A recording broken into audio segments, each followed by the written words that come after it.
Hello everyone, आप सभी का फिर से स्वागत है। यह घटना चक्र पॉलिटी का डिस्कशन है और आज का टॉपिक है स्थानीय स्वशासन। यह टॉपिक बहुत ज्यादा इंपॉर्टेंट है। एक दो बार रिवीजन आप लोग जरूर कर लीजिएगा। तो चलिए स्टार्ट करते हैं। सबसे पहले हम लोग स्थानीय स्वशासन के बारे में डिस्कस करेंगे, इसके बाद इस पर आधारित प्रश्नों को देखेंगे।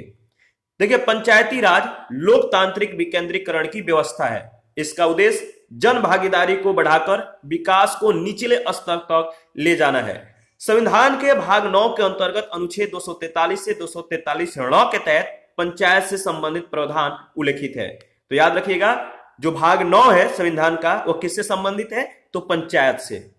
73वें संविधान संशोधन अधिनियम 1992 के द्वारा संविधान के भाग 9 में 16 नए अनुच्छेद और 11वीं अनुसूची जोड़ी गई। तो 73वें संविधान संशोधन अधिनियम 1992 के द्वारा भाग 9 और 11वीं अनुसूची जोड़ी गई, जो कि पंचायत से संबंधित है। अनुच्छेद 243 ख के खंड 1 के अनुसार अगर बात करें तो प्रत्येक राज्य में ग्राम, मध्यवर्ती और जिला स्तर पर पंचायतों का गठन किया जाएगा। और खंड 2 के अनुसार अगर बात करें तो मध्यवर्ती स्तर पर पंचायत का उस राज्य में गठन नहीं किया जा सकेगा जिसकी जनसंख्या 20 लाख से अनधिक है। तो ध्यान रखिएगा, 20 लाख से जिस राज्य की जनसंख्या अनधिक है वहां पे मध्यवर्ती स्तर पर पंचायत का गठन नहीं होगा। 11वीं अनुसूची में कुल 29 विषयों का उल्लेख किया गया है। 11वीं अनुसूची किससे संबंधित है? तो पंचायत से। तो पंचायत से संबंधित कितने विषय हैं? 29 विषय, और इनका उत्तरदायित्व पंचायतों को सौंपा गया है। इन 29 विषयों का उत्तरदायित्व किन पे है? तो पंचायतों पर है। ध्यान रखिएगा, राज्य विधानमंडल विधि के द्वारा उन्हें शक्तियां और प्राधिकार प्रदान कर सकता है। पंचायती राज राज्य सूची का विषय है। अनुच्छेद 243 ग के तहत पंचायतों की संरचना से संबंधित प्रावधान राज्य का विधानमंडल तैयार करता है। पंचायत का चुनाव कराने के लिए निर्णय राज्य सरकार द्वारा लिया जाता है। पंचायतों की अवधि सामान्यतः 5 वर्ष होती है, परंतु उन्हें समय पूर्व विघटित किया जा सकता है। पंचायतों की वित्तीय स्थिति का पुनर्विलोकन करने के लिए वित्त आयोग के गठन का प्रावधान अनुच्छेद 243 झ के तहत किया गया है। ध्यान रखिएगा, और अनुच्छेद 243 म के तहत यही वित्त आयोग नगर पालिकाओं के वित्तीय स्थिति का भी पुनर्विलोकन करता है। ग्राम स्तर पर पंचायत क्षेत्र के भीतर समाविष्ट किसी ग्राम से संबंधित निर्वाचक नामावली में पंजीकृत लोगों से मिलकर ग्राम सभा का गठन होता है। भारतीय संविधान में राजनीति के निर्देशक तत्वों के तहत अनुच्छेद 40 राज्य को ग्राम पंचायतों के गठन का निर्देश देता है। तो राज्य के नीति निर्देशक तत्व में जो आर्टिकल 40 है, यह राज्य को क्या करता है? ग्राम पंचायतों के गठन का निर्देश देता है। 1957, याद रखिएगा, 1957 में गठित बलवंत राय मेहता समिति। यह समिति बहुत ज्यादा इंपॉर्टेंट है पंचायत से संदर्भ में। तो पंचायत से संबंधित या पंचायत के संदर्भ में यह जो मतलब की समिति है, बलवंत राय मेहता समिति, बहुत ज्यादा इंपॉर्टेंट है। इससे रिलेटेड क्वेश्चन आ चुके हैं बलवंत राय मेहता समिति से। देखिए, इसने ग्रामीण क्षेत्रों में त्रिस्तरीय पंचायत प्रणाली का सुझाव दिया था। किस स्तर का? तो त्रिस्तर का। त्रिस्तर में ग्राम स्तर, ब्लॉक स्तर पर और जिला स्तर पर आएगा। तो बलवंत राय मेहता समिति ने ग्रामीण क्षेत्रों में त्रिस्तरीय पंचायत प्रणाली का सुझाव दिया, ग्राम स्तर पे, ब्लॉक स्तर पर और जिला स्तर पर। पंचायती राज व्यवस्था का शिल्पी यानी वास्तुकार बलवंत राय मेहता को कहा जाता है। इंपॉर्टेंट है, ध्यान रखिएगा, यहां से क्वेश्चन पूछे ही जाते हैं ज्यादातर। इसके बाद यानी मेहता समिति के बाद अगर बात करें तो के संथानम समिति का समय आता है। इसने 1963 में अपनी रिपोर्ट में पंचायतों को सीमित राजस्व शक्तियां प्रदान करने और राज्य वित्त निगमों की स्थापना की जो है अनुशंसा की थी। पंचायतों के निर्वाचन प्रक्रिया में सुधार के लिए पुनः के संथानम के अध्यक्षता में समिति 1964 में गठित की गई थी, जिसने अपनी रिपोर्ट 1965 में सौंपी थी। तो देखिए, पंचायत से संबंधित जितनी भी समितियां, इनका नाम याद रखिएगा, इंपॉर्टेंट है। इस तरह के क्वेश्चन बहुत बार जो है पूछे जाते हैं, तो ध्यान रखिएगा। भारत में पंचायती राज व्यवस्था का उद्घाटन पंडित जवाहरलाल नेहरू ने 2 अक्टूबर 1959 को नागौर यानी राजस्थान में किया था। ध्यान रखिएगा, पंचायत का शुरुआत यानी सबसे पहले पंचायत का गठन कहां पर हुआ था? तो नागौर में, राजस्थान में 1959 में। 73वें संविधान संशोधन के द्वारा पंचायती राज संस्थाओं को संवैधानिक दर्जा प्राप्त हुआ था। पंचायती राज को संवैधानिक स्थिति प्रदान करने की प्रथम स्पष्ट संस्तुति 1986 में लक्ष्मीमल सिंघवी समिति ने दी थी। किस समिति ने? लक्ष्मीमल सिंघवी समिति। 1988 में ध्यान रखिएगा, 1988 में गठित पीके थुंगन समिति, पीके थुंगन, इस समिति ने पंचायती राज संस्थाओं को संविधान में सम्मिलित करने की संस्तुति प्रदान की थी। 1977 में गठित अशोक मेहता समिति, इस समिति का नाम याद रखिएगा। यह समिति जो है अशोक मेहता समिति, यह सहमति व्यक्त की थी कि भारतीय संविधान के कुछ प्रावधान पंचायती राज व्यवस्था के संदर्भ में महत्वपूर्ण है, अतः भारत सरकार को इन पर विचार करना चाहिए। इस सहमति को स्पष्ट अनुशंसा नहीं माना गया है। लक्ष्मीमल सिंघवी और पीके थुंगन की अनुशंसाओं को ही स्पष्ट संस्तुति जो है माना जाता है। GVK, याद रखिएगा, GVK राव समिति, ठीक है। GVK राव समिति का गठन जो है 1985 में किया गया था, ठीक है, और जिसने पंचायतों के चुनाव नियमित रूप से कराए जाने की अनुशंसा की थी। इसके बाद देखिए 73वें संविधान संशोधन जो 1992 है, इसका भी पालन करने वाला प्रथम राज्य मध्य प्रदेश है, और ध्यान रखिएगा इंपॉर्टेंट है। और अनुच्छेद 243 घ 3 के अनुसार अगर बात करें तो पंचायतों में, यानी अनुच्छेद 243 9 3, इसके तहत नगर पालिकाओं में भी सभी स्तरों पर महिलाओं को 1/3 आरक्षण प्रदान किया गया है। तो ध्यान रखिएगा, नगर पालिका या पंचायत में, इन दोनों में महिलाओं के लिए 1/3 आरक्षण का प्रावधान किया गया है। तृणमूल लोकतंत्र, जो ग्रास रूट डेमोक्रेसी है, तृणमूल लोकतंत्र, इसमें जो है जमीनी स्तर पर लोकतंत्र का संबंध लोकतंत्र के विकेंद्रीकरण से है, ठीक है। ग्रास है, तृणमूल लोकतंत्र है, अर्थात जमीनी स्तर पर लोकतंत्र का संबंध लोकतंत्र के विकेंद्रीकरण से है। किसी व्यक्ति के लिए पंचायत या नगर पालिका सदस्य बनने की न्यूनतम आयु 21 वर्ष है। अनुच्छेद 243 के अनुसार अगर बात करें तो पंचायतों के लिए कराए जाने वाले निर्वाचनों के लिए राज्य निर्वाचन आयोग की व्यवस्था की गई है, जिसमें राज्यपाल के द्वारा नियुक्त एक राज्य निर्वाचन आयुक्त होता है। अनुच्छेद 243 क के तहत नगर पालिकाओं के निर्वाचनों को भी यही आयोग संचालित करता है। शहरी स्थानीय स्वशासन प्रणाली को 74वें संविधान संशोधन अधिनियम 1992 के द्वारा संवैधानिक दर्जा प्रदान किया गया। इस अधिनियम के द्वारा संविधान में एक नया भाग 9 क और 18 नए अनुच्छेद तथा 12वीं अनुसूची को शामिल किया गया था। तो याद रखिएगा, 74वें संविधान संशोधन अधिनियम 1992 के द्वारा संवैधानिक दर्जा प्रदान किया गया। इस अधिनियम के द्वारा संविधान में एक नया भाग 9 क, 18 नए अनुच्छेद और 12वीं अनुसूची को शामिल किया गया। तो बताना है आपको कि 74वें संविधान संशोधन अधिनियम किससे संबंधित था। देखिए यह बहुत ज्यादा इंपॉर्टेंट है, इससे क्वेश्चन मतलब कि आए भी हैं और इस पॉइंट से, और इस तरह से क्वेश्चन पूछे भी जाते हैं। 74वें संविधान संशोधन अधिनियम के द्वारा अनुच्छेद 243 के तहत 3 प्रकार के नगर पालिकाओं का प्रावधान है। तो देखिए यहां पर आपको जवाब मिल गया।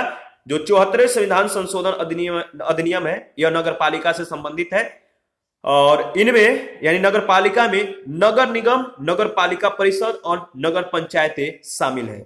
नगर पालिका के सभी सदस्य प्रत्यक्ष रूप से जो है उस क्षेत्र के मतदाताओं के द्वारा चुने जाते हैं। नगर पालिका की कार्यकाल जो होती है 5 वर्ष निर्धारित है, हालांकि इसे समय से पूर्व भी विघटित किया जा सकता है। नगर पालिकाओं के चुनाव का निर्देश, नियंत्रण और प्रबंधन राज्य निर्वाचन आयोग के अधिकार में होता है। 12वीं अनुसूची में कुल 18 विषयों का उल्लेख किया गया है। तो नगर पालिका से संबंधित जो अनुसूची है वो 12वीं अनुसूची है, और जो भाग है वो है 9 का, बताइए 9 का क, और इसमें यानी नगर पालिका में कितने विषयों का उल्लेख है? 18 विषयों का। इन सारे पॉइंटों को आप ध्यान रखिएगा, और इन विषयों का उत्तरदायित्व यानी 18 विषयों का जो उल्लेख किया गया है, जिनका उत्तरदायित्व नगर पालिकाओं को सौंपा गया है। राज्य विधानमंडल विधि के द्वारा उन्हें शक्तियां और प्राधिकार प्रदान कर सकता है।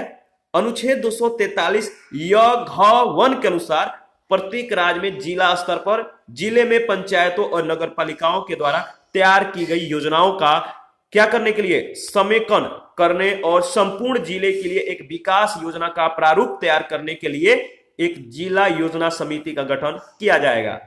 अनुच्छेद 243 या अंग 1 के अनुसार प्रत्येक महानगर क्षेत्र में संपूर्ण महानगर क्षेत्र के लिए, ध्यान रखिएगा, प्रत्येक महानगर क्षेत्र में संपूर्ण महानगर क्षेत्र के लिए विकास योजना का प्रारूप तैयार करने के लिए एक महानगर योजना समिति का गठन किया जाएगा। भारत में सर्वप्रथम नगर निगम 29 सितंबर 1688 को मद्रास में स्थापित हुआ था। ध्यान रखिएगा इस पॉइंट को, इंपॉर्टेंट है। भारत में सर्वप्रथम नगर निगम कब स्थापित हुआ था, तो 29 सितंबर 1688 को मद्रास में। लॉर्ड रिपन को भारत में स्थानीय स्वशासन का पिता कहा जाता है। लॉर्ड रिपन का नाम याद रखना है, इंपॉर्टेंट है। और इस पर आधारित पहला प्रश्न है कि भारतीय संविधान के निम्नलिखित अनुच्छेदों में से कौन सा अनुच्छेद राज्य की सरकारों को ग्राम पंचायतों को गठित करने का निर्देश देता है? कौन सा अनुच्छेद राज्य की सरकारों को ग्राम पंचायतों को गठित करने का, संगठित करने का निर्देश देता है? आपको मालूम है, अनुच्छेद 40 नीति निर्देशक तत्व के तहत। तो बी ऑप्शन आपका बिल्कुल सत्य है। संविधान का अनुच्छेद 40 राज्य को ग्राम पंचायतों को संगठित करने का निर्देश देता है। यह राज्य के नीति निर्देशक तत्वों में जो है शामिल है। अनुच्छेद 40 में उपबंधित है कि राज्य ग्राम पंचायतों का संगठन करने के लिए कदम उठाएगा और उनको ऐसे शक्तियां और प्राधिकार प्रदान करेगा जो उन्हें स्वशासन शासन की इकाइयों, स्वायत्त शासन की इकाइयों के रूप में कार्य करने योग्य बनाने के लिए आवश्यक हो। सेकंड नंबर क्वेश्चन है, भारतीय संविधान का अनुच्छेद 40 राज्य को सार्थक कदमों के लिए परामर्श देता है। भारतीय संविधान का अनुच्छेद 40 राज्य को सार्थक कदमों के लिए परामर्श देता है। किसके लिए? तो ग्राम पंचायतों के संगठन के संबंध में। तो बी ऑप्शन आपका बिल्कुल सत्य है। क्वेश्चन नंबर थर्ड है, पंचायती राज को किसके अंतर्गत स्वशासन की इकाई के रूप में संगठित किया गया? इसका सही जवाब है भारतीय संविधान के 73वें संशोधन से।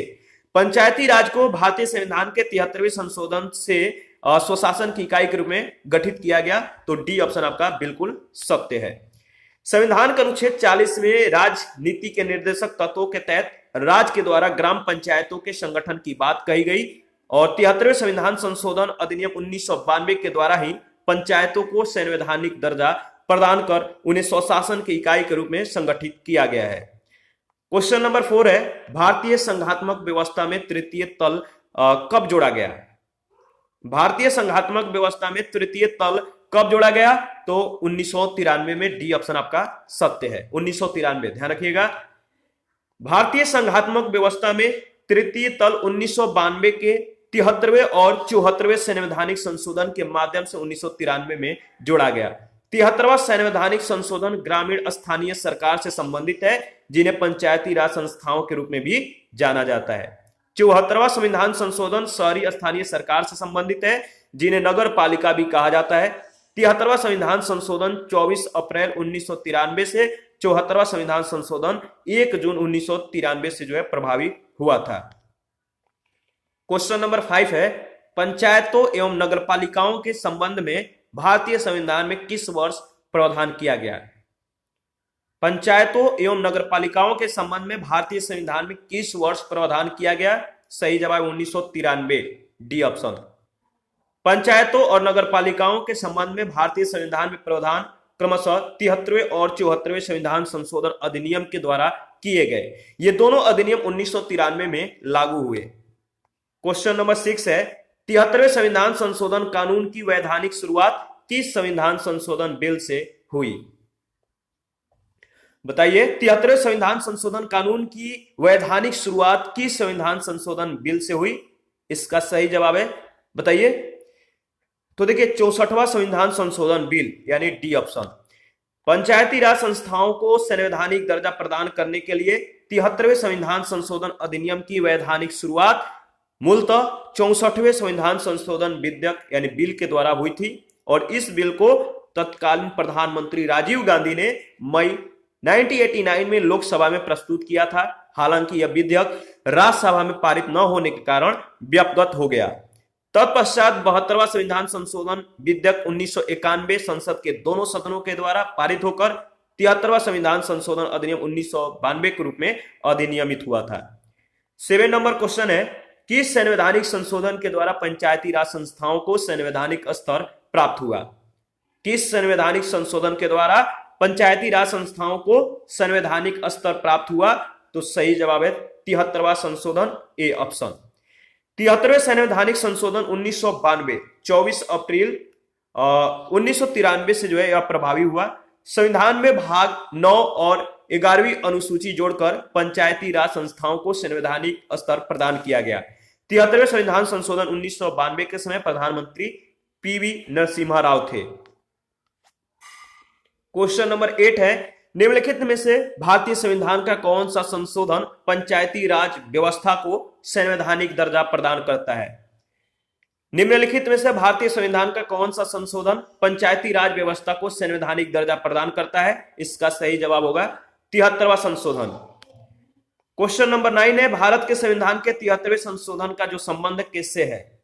तो 73वें संविधान संशोधन हुआ था किससे संबंधित है, किसके लिए हुआ था? तो पंचायती राज व्यवस्था से, डी ऑप्शन। क्वेश्चन नंबर 10 है, भारत के संविधान में पंचायतों तथा नगरपालिकाओं से संबंध 73वें और 74वें संवैधानिक संशोधन जब हुए उस समय भारत के प्रधानमंत्री कौन थे? तो आपको मालूम है, कुछ ही सेकंड पहले हम लोगों ने इनके बारे में डिस्कस किया था। तो 73वें और 74वें संविधान संशोधन जब हुए थे उस समय भारत के प्रधानमंत्री पीवी नरसिम्हा राव थे। 73वें और 74वें संविधान संशोधन अधिनियम 1992 के समय भारत के प्रधानमंत्री पीवी नरसिम्हा राव थे, जिनका कार्यकाल 1991 से 1996 के मध्य था। 73वां और 74वां संविधान संशोधन क्रमशः राज्य की पंचायतों और नगरपालिकाओं से संबंधित था। क्वेश्चन नंबर 11 है, पंचायती राज संस्थाओं को 29 कार्यों की सूची किस अनुच्छेद के तहत दी गई है? पंचायती राज संस्थाओं को 29 कार्यों की सूची किस अनुच्छेद के तहत दी गई है? तो अनुच्छेद 243 जी के तहत, यानी डी ऑप्शन। पंचायती राज संस्थाओं को 29 कार्यों की सूची अनुच्छेद 243 जी के अंतर्गत दी गई है। अनुच्छेद 243 जी के अनुसार अगर बात करें तो पंचायतों को आर्थिक विकास और सामाजिक न्याय के लिए योजनाएं तैयार करने और आर्थिक विकास और सामाजिक न्याय की ऐसी योजनाओं को जो उन्हें सौंपी जाए जिनके अंतर्गत वे योजनाएं भी हैं 11वीं अनुसूची में सूचीबद्ध विषयों के संबंध में है, कार्यान्वित करने का उत्तरदायित्व तो सौंपा गया है। 11वीं अनुसूची को 73वें संविधान संशोधन अधिनियम 1992 के द्वारा संविधान में जोड़ा गया और इसमें पंचायतों से संबंधित 29 कार्यों की सूची वर्णित है। आगे बढ़ते हैं, नेक्स्ट क्वेश्चन है, क्वेश्चन नंबर 12 है, संविधान के 73वें संशोधन ने प्रावधान किया। 73वें संविधान संशोधन ने क्या प्रावधान किए हैं आपको बताने हैं। तो आपको जो है 4 ऑप्शन दिए गए हैं, आपको बताइए कि इनमें से 73वें संशोधन ने जो प्रावधान किया है क्या क्या किया है। पहला है पंचायतों के नियमित चुनाव कराने के लिए, महिलाओं के लिए सभी स्तरों पर सीटों के आरक्षण के लिए, राज्य वित्त आयोग की संस्तुति के अनुसार पंचायतों को फंड्स का अनिवार्य रूप से हस्तांतरण और 11वीं अनुसूची में दिए गए विषयों के संबंध में पंचायतों को शक्ति का अनिवार्य रूप से हस्तांतरण। देखिए 73वें संशोधन ने जो प्रावधान किया है इसमें आपका सभी यानी डी ऑप्शन बिल्कुल सत्य है, D option is right option, यानी सभी चारों।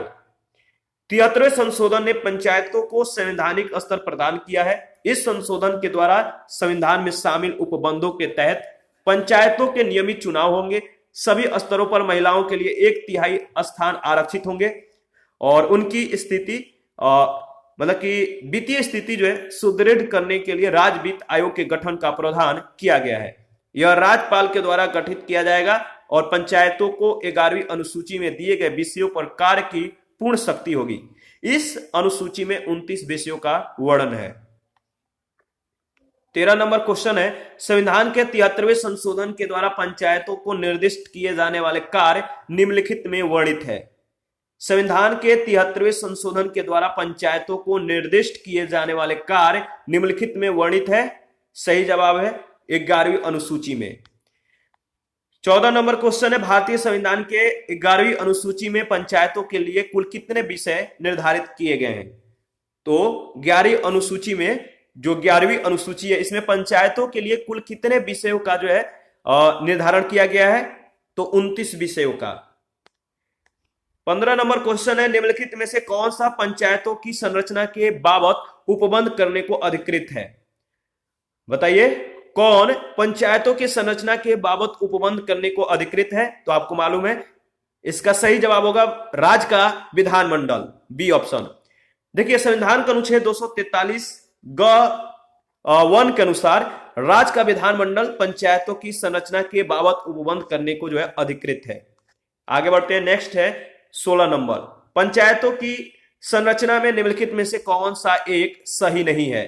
पंचायतों की संरचना में निम्नलिखित में से कौन सा एक सही नहीं है? इसका सही जवाब होगा प्रत्येक राज्य ग्राम, मध्य और जिला स्तर पर पंचायतों का गठन करेगा। तो सी ऑप्शन आपका सही ऑप्शन है।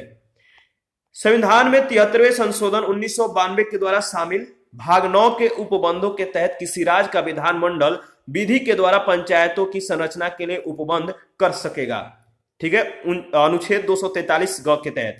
और ग्राम सभा ग्राम स्तर पर ऐसी शक्तियों का प्रयोग और ऐसे कृत्यों का पालन कर सकेगी जो किसी राज्य के विधानमंडल के द्वारा विधि के द्वारा उपबंधित किए जाएं। अनुच्छेद 243 क के अनुसार प्रत्येक राज्य ग्राम, मध्यवर्ती, जिला स्तर पर पंचायतों का गठन करेगा, जो कि अनुच्छेद 243 ख 1 के अनुसार यह बात कही गई है। लेकिन जहां ऐसे राज्य जिनकी जनसंख्या 20 लाख से अधिक नहीं है, वे मध्य स्तर पर पंचायत का गठन नहीं कर सकेगा। यह बात अनुच्छेद 243 ख 2 के तहत जो है कही गई है। 17 नंबर क्वेश्चन है, पंचायती राज व्यवस्था में शासन प्रणाली की संरचना क्या है? पंचायती राज व्यवस्था में शासन प्रणाली की संरचना क्या है? तो ग्राम, खंड और जिला स्तर पर स्थानीय स्वशासन की त्रिस्तरीय संरचना। सी ऑप्शन आपका बिल्कुल सत्य है।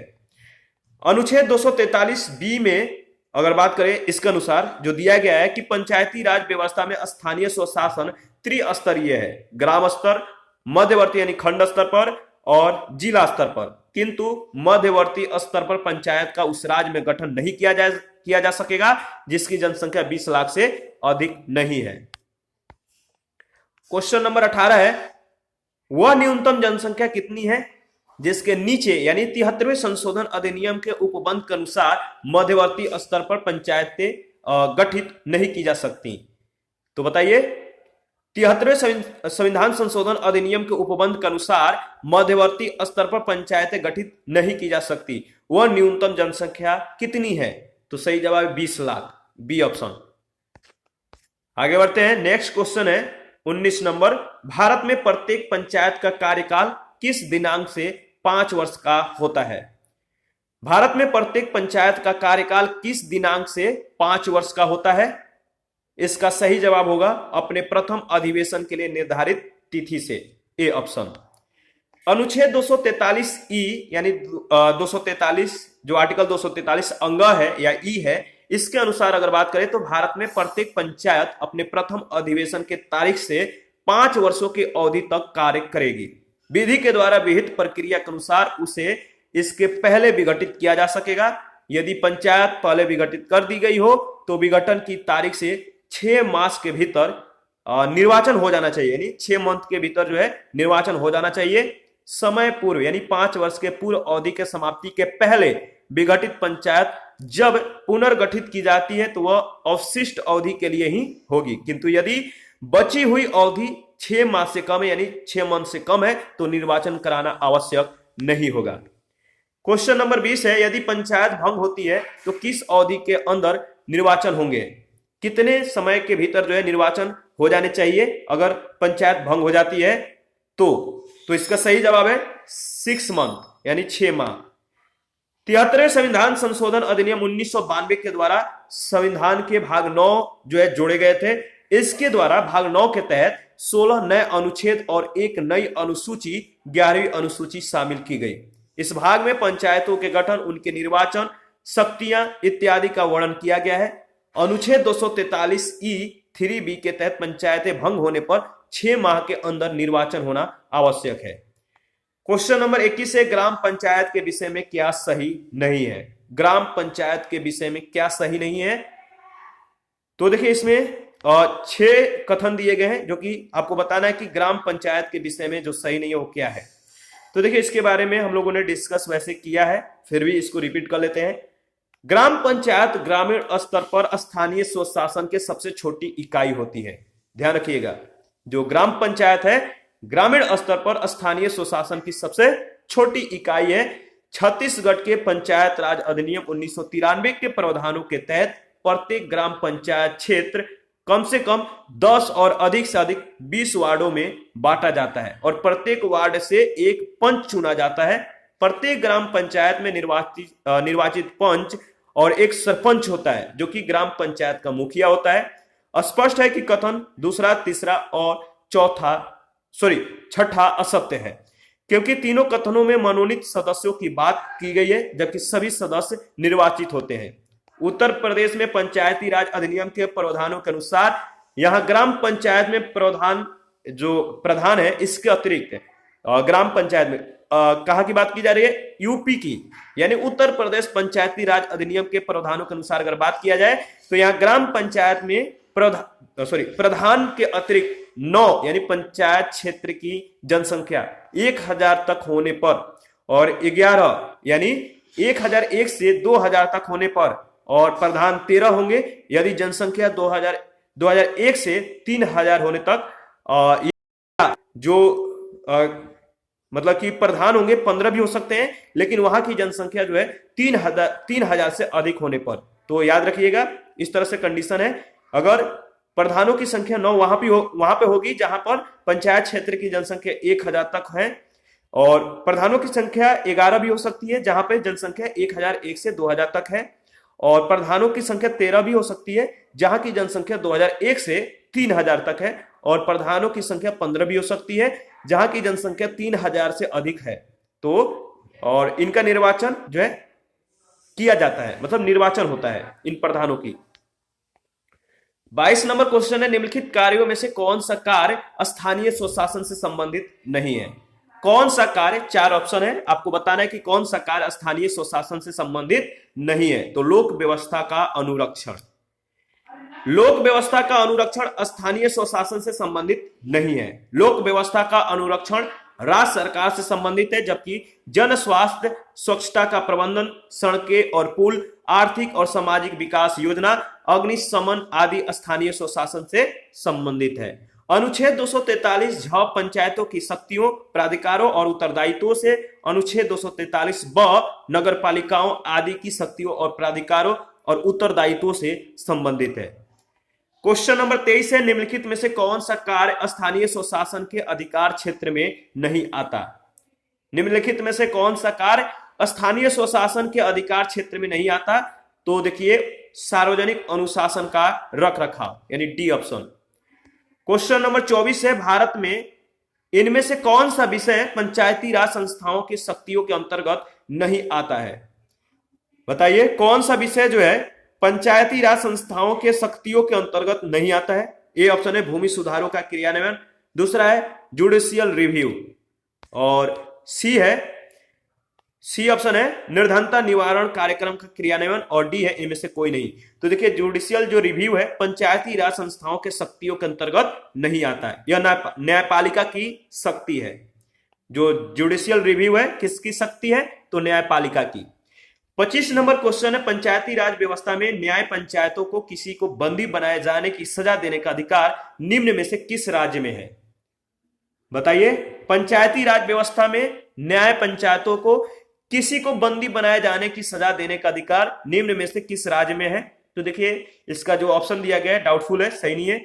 बिहार पंचायती राज अधिनियम 1947 तथा 1993 के प्रावधानों के तहत वहां न्याय पंचायतों या विलेज कोर्ट, यानी जिसे हम लोग ग्राम कचहरी कहते हैं, इसको मतलब ग्राम कचहरी को किसी को बंदी बनाए जाने की सजा देने का अधिकार प्राप्त था। हालांकि 1996 में कृष्ण कुमार मिश्रा और अन्य बनाम बिहार राज्यवाद में पटना उच्च न्यायालय ने बिहार पंचायती राज अधिनियम 1993 के ग्राम कचहरी से संबंधित भाग 6 को अवैध करार दिया था।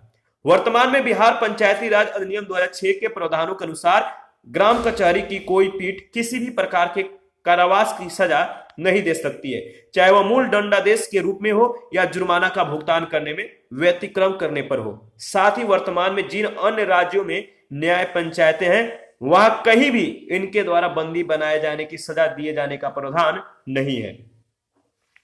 26 नंबर क्वेश्चन है, आपको कथनों पर विचार करके बताना है कौन सा कथन सही है। दो कथन है। पहला कथन है भारत के संविधान के भाग 9 में पंचायतों से संबंधित उपबंध है और उसे संविधान यानी 73वां संशोधन अधिनियम 1992 के द्वारा अंतः स्थापित किया गया।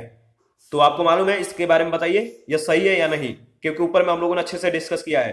भारत के संविधान के भाग 9A में नगर पालिकाओं से संबंध उपबंध है और अनुच्छेद 243 क्यू के अनुसार प्रत्येक राज्य के लिए दो प्रकार के नगर पालिकाएं हो सकती हैं, नगर पालिका परिषद और नगर निगम। तो बताइए, देखिए इसमें जो है आपका पहला सत्य है, ए ऑप्शन। और देख लेते हैं दूसरा कैसे गलत है। देखिए पहला सत्य इसलिए है, भारतीय संविधान के भाग 9A में नगर पालिकाओं से संबंध उपबंध है। कथन 2 का यह भाग तो सत्य है, परंतु अनुच्छेद 243 क्यू के अनुसार प्रत्येक राज्य में तीन प्रकार नगर पंचायत, नगर पालिका परिषद और नगर निगम की जो है नगर पालिकाएं होती हैं। तो दूसरा कथन गलत है। आगे बढ़ते हैं, क्वेश्चन नंबर 27। भारतीय संविधान के 73वें संशोधन के संदर्भ में निम्नलिखित में से कौन सा कथन सही है। पहला कथन है इसमें पंचायतों को स्वशासन की संस्था स्वीकार किया गया है। दूसरा कथन है इसमें शहरी स्थानीय सरकार को स्वशासन की संस्था स्वीकार किया गया है। तो पहला कथन सत्य है। और इसके बारे में देख लेते हैं। देखिए 73वें संविधान संशोधन अधिनियम 1992 के द्वारा भाग 9 के तहत पंचायतों को संवैधानिक दर्जा प्रदान किया गया है। इसमें पंचायतों को स्वशासन की संस्था स्वीकार किया गया है। और 74वें संविधान संशोधन अधिनियम 1992 के तहत शहरी स्थानीय सरकार को स्वशासन की संस्था स्वीकार किया गया है। इस संशोधन के द्वारा संविधान में भाग 9 के क के तहत शहरी निकायों को संवैधानिक दर्जा प्रदान किया गया। आगे बढ़ते हैं, नेक्स्ट 28 नंबर है, पंचायत के चुनाव कराने के लिए निर्णय किसके द्वारा लिया जाता है। पंचायत के चुनाव कराने के लिए निर्णय जो है किसके द्वारा लिया जाता है, तो राज्य सरकार के द्वारा। इसके बारे में हम लोगों ने डिस्कस किया है। चलिए फिर से रिपीट कर लेते हैं। देखिए पंचायतों यानी स्थानीय स्वशासन को संविधान के 7वीं अनुसूची में राष्ट्र सूची की प्रविष्टि संख्या 5 का विषय माना गया है। यानी प्रविष्टि 5 का विषय यह है कौन, स्थानीय स्वशासन। यह किस सूची में दिया गया है, तो 7वीं अनुसूची में। इस प्रकार पंचायत राज सरकार का विषय है। संविधान के अनुच्छेद 243 ग के अनुसार किसी राज्य का विधानमंडल विधि के द्वारा पंचायतों की संरचना के लिए उपबंध कर सकेगा। और साथ ही अनुच्छेद 243 टॉप 4 के अनुसार किसी राज्य का विधानमंडल विधि के द्वारा पंचायतों के निर्वाचनों से संबंधित सभी विषयों के संबंध में उपबंध कर सकेगा। तदनुसार राज्यों के द्वारा अपने पंचायती राज अधिनियम बनाए गए हैं, जिनके तहत ग्राम पंचायतों को जो है चुनाव कराने का निर्णय राज्य सरकार के द्वारा राज्य निर्वाचन आयोग के परामर्श से लिया जाता है। क्वेश्चन नंबर 29 है, संविधान के प्रावधानों के अंतर्गत पंचायत चुनाव कराने का निर्णय किया जाता है। संविधान के प्रावधानों के अंतर्गत पंचायत चुनाव कराने का निर्णय किया जाता है। बताइए किसके द्वारा, राज्य सरकार के द्वारा। क्वेश्चन नंबर 30 है, पंचायती राज प्रणाली किस सूची में है। तो आपको मालूम है पंचायती राज प्रणाली राज्य सूची में है। बी ऑप्शन आपका बिल्कुल सत्य है। क्वेश्चन नंबर 31 है, पंचायती राज विषय है। पंचायती राज किसका विषय है, तो राज्य सूची का, सी ऑप्शन। 32 नंबर क्वेश्चन है, पंचायत राज व्यवस्था का निम्न में से किसमें उल्लेख है। पंचायत राज व्यवस्था का निम्न में से किसमें उल्लेख है, तो राज्य सूची में, बी ऑप्शन। 33 नंबर क्वेश्चन है, पंचायती राज सम्मिलित किया गया है। पंचायती राज सम्मिलित किया गया है किस सूची में, तो राज्य सूची में, बी ऑप्शन आपका बिल्कुल सत्य है। 34 नंबर क्वेश्चन है, पंचायत चुनाव होते हैं। पंचायत चुनाव होते हैं प्रत्येक 5 वर्षों में, बी ऑप्शन। संविधान का अनुच्छेद 243 संज्ञा के अनुसार अगर बात करें तो पंचायतों की अवधि उनके प्रथम अधिवेशन से 5 वर्ष तक होती है। इस अवधि से पूर्व नए चुनाव आवश्यक हैं। यदि राज्य विधानमंडल के द्वारा पंचायत का समय पूर्व विघटन कर दिया जाता है तो विघटन के तारीख के 6 माह से पूर्व नए चुनाव कराए जाने आवश्यक हैं। 35 नंबर क्वेश्चन है, निम्नलिखित में से कौन एक पंचायतों से संबंधित नहीं है। 4 ऑप्शन है, आपको बताना है कौन एक पंचायतों से संबंधित नहीं है, तो संविधान का 74वां संशोधन अधिनियम, बी ऑप्शन। 74वां संविधान संशोधन अधिनियम किससे संबंधित है, आपको मालूम है, किसे, नगर पालिकाओं से संबंधित है। क्वेश्चन नंबर 36 है, 73वें संविधान संशोधन का अभिपालन करने वाला पहला राज्य कौन सा है? 73वें संविधान संशोधन का अभिपालन करने वाला पहला राज्य मध्य प्रदेश है। ए ऑप्शन आपका बिल्कुल सत्य है। 73वां संविधान संशोधन अधिनियम 1992 24 अप्रैल 1993 को लागू हुआ। इसका अभिपालन करने वाला पहला राज्य मध्य प्रदेश था।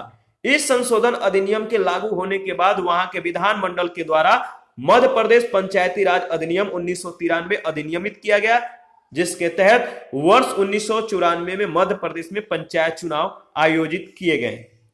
क्वेश्चन नंबर 37 है, भारत में राष्ट्रीय पंचायत दिवस कब मनाया जाता है? तो बताइए पंचायती दिवस कब मनाया जाता है? तो सही जवाब है 24 अप्रैल को। ठीक है, 73वां संविधान संशोधन अधिनियम 1992 24 अप्रैल 1993 से लागू हुआ और इसीलिए 24 अप्रैल को राष्ट्रीय पंचायत दिवस के रूप में मनाया जाता है।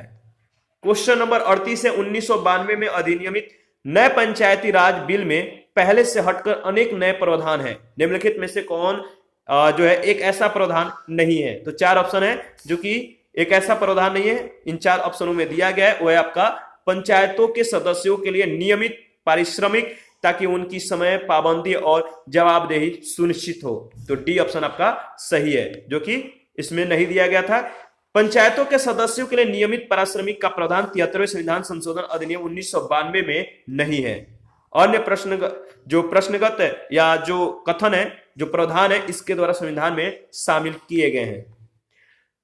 क्वेश्चन नंबर 39 के क्या कह रहा है कि पंचायतों का प्रधान, ठीक है, जो पंचायत के प्रधान होते हैं, प्रमुख तथा अध्यक्ष के पदों में महिलाओं के लिए जिनमें जाति, अनुसूचित जनजाति तथा पिछड़ी जाति की महिलाएं सम्मिलित हैं, आरक्षण से उनके क्रियाकलाप में एक सुस्पष्ट परिवर्तन आया है। कथन ए है। कारण आर है, ग्रामीण क्षेत्रों में महिलाएं इस आरक्षण की मांग लंबे समय से कर रही थी। देखिए इसका सही जवाब है सी ऑप्शन, ए सही है, आर गलत है। कैसे? 73वें संविधान संशोधन 1992 के द्वारा पंचायतों को संवैधानिक दर्जा प्रदान किया गया है। इसके तहत अनुच्छेद 243 घ के तहत कह सकते हैं कि पंचायतों में अनुसूचित जातियों और अनुसूचित जनजातियों के लिए आरक्षण की व्यवस्था की गई है, जिनमें कम से कम 1/3 स्थान संबंधित जातियों या जनजातियों के महिलाओं के लिए आरक्षित होते हैं। साथ ही प्रत्येक पंचायत में प्रत्यक्ष निर्वाचन से भरे जाने वाले कुल स्थानों में से 1/3 स्थान, जिसके अंतर्गत अनुसूचित जाति और अनुसूचित जनजातियों के महिलाओं के लिए आरक्षित स्थानों की संख्या शामिल है, महिलाओं के लिए आरक्षित किए गए हैं। इस आरक्षण से स्थानीय स्वशासन के स्तर पर महिलाओं में जो है काफी जागरूकता आई है और इस प्रकार प्रश्नगत कथन सही है, जबकि कारण सही नहीं है, क्योंकि भारत में ग्रामीण स्वशासन संस्थाओं में महिला आरक्षण की मांग महिलाओं के द्वारा किसी आंदोलन से नहीं हुई। ठीक है, ध्यान रखिएगा। और इसी के साथ आज का सेशन समाप्त करते हैं। शेष प्रश्नों को नेक्स्ट सेशन में कवर करेंगे।